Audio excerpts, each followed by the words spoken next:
if you talk to the Scottish Government, particularly Scottish Government officials, they are terrified of the charge that they're influencing the police, right? And they will use the independence of the police as an excuse for inaction, where they really should be acting to actually try and highlight or address some injustice.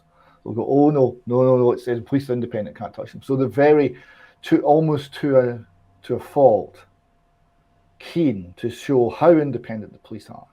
But the question is, are they really? We've got Shawnee Boy, the satirist, when he does these impersonations of Patrick Harvey. One of the things he has Patrick Harvey say is, I own Police Scotland. You can't touch me, I own Police Scotland. All right. He said, yeah, it's interesting that a satirist should say that.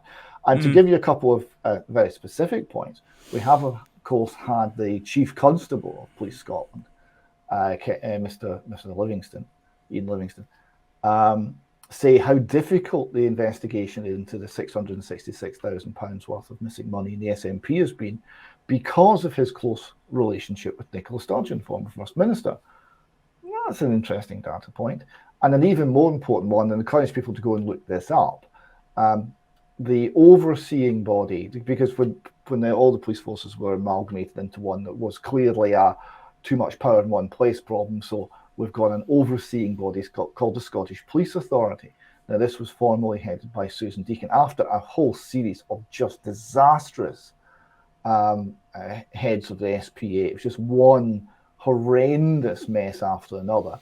They got Susan Deacon, who tried to sort the mess out. And she eventually said it's not fixable, and resigned. And in her resignation letter, she talked about the problem being politicisation of the police. So it's in black and white from a person at the very head of the Scottish Police Authority. This is a problem. People in Scotland can't press charges, can they? They have to rely upon. It's the police who make the decision. That's my understanding. You can't say. It's the Crown Office. Yeah, this is it's very centralised. So in England, you can bring a private criminal prosecution. In Scotland, you can't unless you get specific permission. Specific permission has not been granted ever in the last 120 years. Right. Okay, so you're not getting permission. You can ask, but the answer is no. Now, all prosecution in Scotland is by the Crown Office and Procurator Fiscal Service. So the police report to them.